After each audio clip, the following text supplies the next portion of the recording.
Hello friends, എല്ലാ കൂട്ടുകാർക്കും ഇന്നത്തെ എപ്പിസോഡിൻ്റെ റിവ്യൂയിലേക്ക് സ്വാഗതം. അങ്ങനെ സരിയും മനോഹറിനെയും കാത്ത് ഇങ്ങനെ റൂമിൽ ഇങ്ങനെ നിൽക്കുന്ന സമയത്ത് മനോഹർ വരുന്നുണ്ട് കേട്ടോ.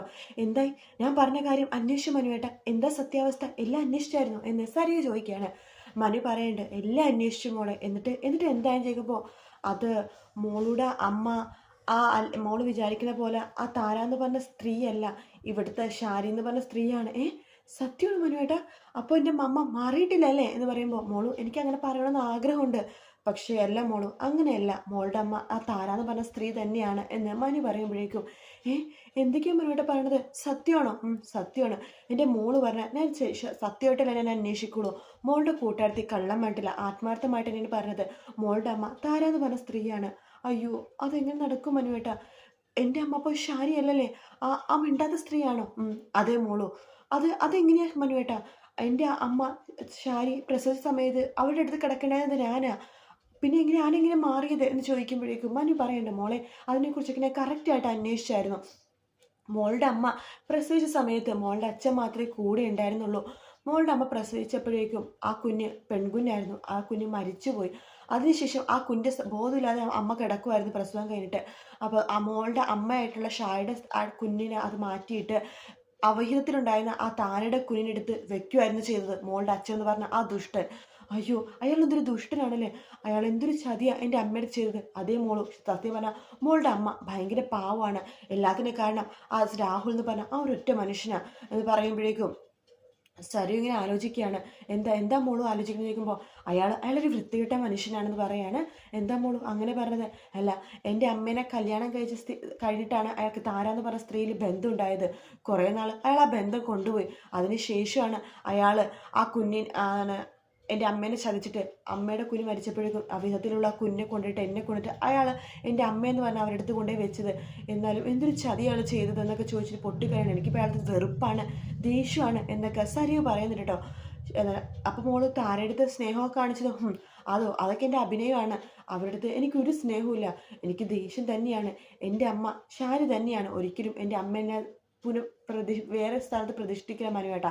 എനിക്കൊരു സ്വഭാവമുണ്ട്, ഞാൻ ആരെയാണ് സ്നേഹിച്ചത് അവരെ മാത്രമേ ഞാൻ സ്നേഹിക്കുകയുള്ളൂ. വെറുത്ത ആൾക്കാർ ഒരിക്കലും ഞാൻ ജീവിതത്തിലേക്ക് കൊണ്ടുവരില്ല.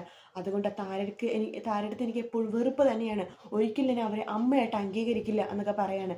ഇനി എന്ത് ചെയ്യണമെന്ന് എനിക്കറിയാം എന്ന് പറയുമ്പോഴേക്കും സരി അവിടെ നിന്ന് പോകുവാണ്. സരി പോയിക്കുമ്പോൾ മനോഹർ മനസ്സിൽ വിചാരിക്കുകയാണ്, നീ എന്തെങ്കിലും ചെയ്യടി, നീ ചെയ്താലും എനിക്കൊരു കുഴപ്പമില്ല. നിന്റെ പണം മാത്രം എനിക്ക് മതി. നീ ആരെ കൊല്ലുവോ ജയിലിൽ പോയാലോ എനിക്കൊരു കുഴപ്പമില്ല എന്നൊക്കെ മനു ഇങ്ങനെ മനസ്സിൽ വിചാരിക്കുകയാണ്. അതിനുശേഷം രാഹുലും ഷാരി നിലത്ത് ഇരുന്നിട്ട് ഓരോന്നൊക്കെ ആലോചിച്ചുകൊണ്ടിരിക്കുമ്പോൾ സരിയോ ദേഷ്യത്തോടു കൂടി തന്നെ മുകളിൽ നിന്ന് നിലത്തേക്ക് വരാട്ടോ. രാഹുലിനും ഷാരിനെ ദേഷ്യത്തിൽ നോക്കുന്നുണ്ട്. രാഹുൽ ചോദിക്കേണ്ടത്, എന്താ മോളെ നീ ഇങ്ങനെ നോക്കണത് എന്ന് പറയാണ്. അതെ, നാളെ മുതൽ നിങ്ങൾ മനുവേട്ടന് ഇഷ്ടപ്പെട്ട ഫുഡൊക്കെ നിങ്ങൾ ഉണ്ടാക്കണം. ഞാനിതിനെ ഉണ്ടാക്കണത്? അവന് ഇഷ്ടപ്പെട്ട ഫുഡൊക്കെ പുറത്തുനിന്ന് അവൻ കഴിച്ചിട്ടില്ല വന്നത്. അതെ, പുറത്തുനിന്ന് കഴിച്ചിട്ട് വന്നെങ്കിലേ നിങ്ങൾ ഇനി മുതൽ നാളെ മുതൽ ഇവിടുത്തെ ഫുഡ് ഉണ്ടാക്കണം.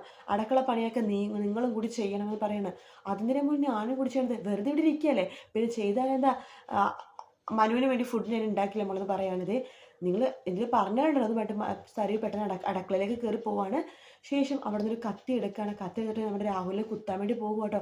മോള് എന്താ ചെയ്യുന്നത് പറഞ്ഞിട്ട് മനോഹർ പിടിച്ച് മാറ്റുന്നുണ്ട്. ഇയാൾ പറഞ്ഞത് കേട്ടില്ലേ എന്ന് പറയുന്നത്. ഇയാൾക്ക് അടുക്കളപ്പണി എടുത്താൽ എന്താ കുഴപ്പമെന്ന് ചോദിക്കുമ്പോൾ ഷാരി പറയുന്നുണ്ട്, ശരിയാ, ഇയാളിവിടെ വെറുതെ ഇരിക്കില്ലേ, വേറെ പണിയൊന്നുമില്ലല്ലോ, നാളെ മുതൽ അടുക്കള പണി ചെയ്യും എന്ന് പറയുമ്പോൾ മനോഹർ പറയുന്നുണ്ട്, അത് ശരിയാ, ദേ നല്ല മുളകും മല്ലിയൊക്കെ കല്ലിലരച്ച് ഉണ്ടാക്കിയാലേ നല്ല ടേസ്റ്റ് ആയിരിക്കും. പിന്നെ ഉഴുന്ന് വരിയൊക്കെ അത് അരകല്ലിൽ തന്നെ ആട്ടണം.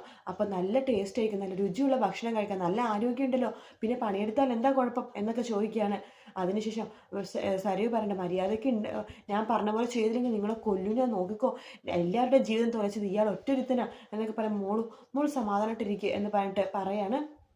അങ്ങനെ സരിനെ വിളിച്ചുകൊണ്ട് മനോഹർ അവിടെ നിന്ന് പോകുന്നുണ്ട്. മനോഹർ പോയി കഴിയുമ്പോഴേക്കും രാഹുൽ പറയണ്ട, അവൾ എന്തൊക്കെയോ അറിഞ്ഞെന്ന് തോന്നുന്നു എന്ന് പറയുമ്പോൾ ഷാരി പറയണ്ട, അതെ, മോളുടെ പെരുമാറ്റം കണ്ടാൽ അറിയാം അവൾ എന്തൊക്കെയോ അറിഞ്ഞിട്ടുണ്ട്, എങ്കിലും നിങ്ങളെ കൊല്ലോ അവൾ നോക്കിക്കോ എന്നൊക്കെ പറഞ്ഞിട്ട് ഷാരിയും പറയാട്ടോ. രാഹുലാണെങ്കിൽ ആകെ ടെൻഷനായി, എൻ്റെ മോൾ സത്യങ്ങളൊക്കെ അറിഞ്ഞു, എൻ്റെ മോളെന്നെ വെറുക്കാൻ തുടങ്ങി എന്നൊക്കെ രാഹുൽ ഇങ്ങനെ പറയുന്നുണ്ട്. ആ സമയത്ത് ഷാരി ഇങ്ങനെ മനസ്സിൽ വിചാരിക്കുക, അപ്പം മോൾ സത്യങ്ങളൊക്കെ അറിഞ്ഞിട്ട് കാണുമോ എന്നൊക്കെ ടെൻഷൻ ഷാരിക്കുണ്ട് കേട്ടോ. അതിനുശേഷം കാണിക്കുന്നത് കിരണിനെയും അതുപോലെ തന്നെ ബൈജുവിനെയാണ്. അവർ രണ്ടുപേരും സംസാരിച്ചുകൊണ്ടിരിക്കുമ്പോൾ കിരൺ എന്തൊക്കെയോ ആലോചിച്ചുകൊണ്ടിരിക്കുക കേട്ടോ. ബൈജു ചോദിക്കേണ്ടേ, എന്താ കിരണളിയാ ആലോചിച്ചുകൊണ്ടിരിക്കണത്? അതോ, ഞാൻ നിന്റെ കല്യാണക്കാരെ ആലോചിക്കുകയായിരുന്നു കേട്ടോ. എൻ്റെ കല്യാണക്കാരിയോ എന്ന് ചോദിക്കുമ്പോൾ, അതെ, നിന്റെ അതെ, നിന്റെ കല്യാണക്കാരൻ തന്നെ എൻ്റെ അളിയനെ കുറച്ച് നാളോടി മനസ്സമാധാനത്തോടെ ഇരിക്കട്ടെ എന്ന് പറയാണ്. എടാ, കല്യാണം കഴിഞ്ഞാൽ മനസ്സമാധാനക്കേടൊന്നും ഉണ്ടാവില്ല. നല്ലൊരു പെൺകുട്ടി ആ ജീവിതത്തിലേക്ക് വരുന്നത് നല്ല സന്തോഷമായിരിക്കും. ഇപ്പം എൻ്റെ ജീവിതം കണ്ടില്ലേ, കല്യാണി വന്നതിന് ശേഷം ഞാൻ എന്തുമാത്രം ആഘോഷത്തോടെ ഒരു ജീവിതം നയിക്കണത്. അത് കല്യാണി ആയതുകൊണ്ട്. അതിനെ കല്യാണിയെ പോലത്തെ പെണ്ണുങ്ങൾ എല്ലാവർക്കും കിട്ടണമെന്നില്ലല്ലോ. എടാ നോക്കട്ടെടാ, ചിലപ്പോൾ അതുപോലത്തെ ഒരു പെണ്ണിനെ നിനക്കും കിട്ടും എന്ന് പറയുമ്പോഴേക്കും അവിടെയൊക്കെ നമ്മുടെ ലക്ഷ്മിയും അതുപോലെ തന്നെ കാർത്തികയൊക്കെ വരുന്നുണ്ട്. എന്താ എല്ലാവരും കൂടി ആലോചിക്കണത്? അതോ ഇവന്റെ കല്യാണക്കാരെ ആലോചിക്കായിരുന്നു. അത് ശരിയാണല്ലോ, പറഞ്ഞ പോലെ ബൈജുക്ക് ഒരു 10-30 വയസ്സുണ്ടാവുമല്ലോ എന്ന് കാർത്തിക പറയുമ്പോഴേക്കും കല്യാണി പറയണ്ടേ, അതെ 30 വയസ്സുണ്ട്, പക്ഷെ കണ്ട ഒരു 25 തോന്നുള്ളൂ എന്ന് പറയാണ്.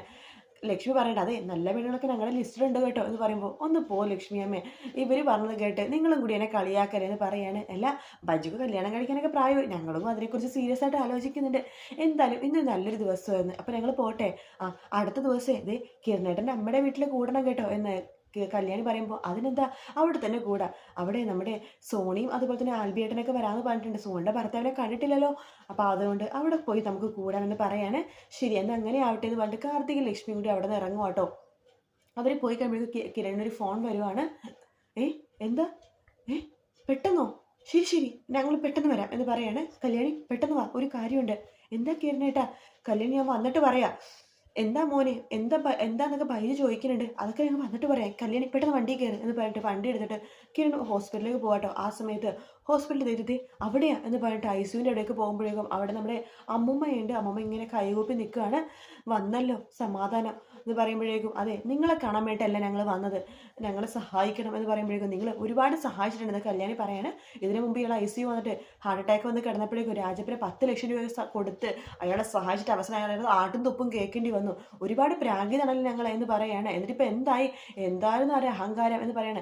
ഇത്രമാത്രം ദാരിദ്ര്യം പറയാൻ എന്താ, കയ്യിലും കാലിലും കിടക്കുന്നത് കൂരി കൊടുത്തൂടെ എന്ന് കിരൺ പറയുമ്പോൾ അയ്യോ ഇതൊക്കെ മുക്കുകൊണ്ടാണോ മോനെ എന്ന് പറയണം. അതെന്തായാലും കൊള്ളാം, അല്ല നിങ്ങൾ പ്രകാശിനെ കാണാൻ വന്നതല്ലേ എന്ന് പറയുമ്പോഴേക്കും പ്രകാശിനെ കാണാനോ, അയാൾ ചത്താ പോലും അയാൾ ഞങ്ങൾ നോക്കില്ല, വാ കല്യാണി എന്ന് പറഞ്ഞിട്ട് നമ്മുടെ കിരണും കല്യാണിയും കൂടിയിട്ട് ഐസിനുള്ളിലേക്ക് കയറുവാട്ടോ. ആ സമയത്ത് അവിടെ താരയാണ് കിടക്കുന്നത്. പെട്ടെന്ന് തന്നെ അവരുടെ അയ്യോ താരാൻറ്റി എന്ന് പറഞ്ഞിട്ട് കിരണും കണ്ടി ഐസിയുടെ അടുത്തേക്ക് പോകുന്നുണ്ട്.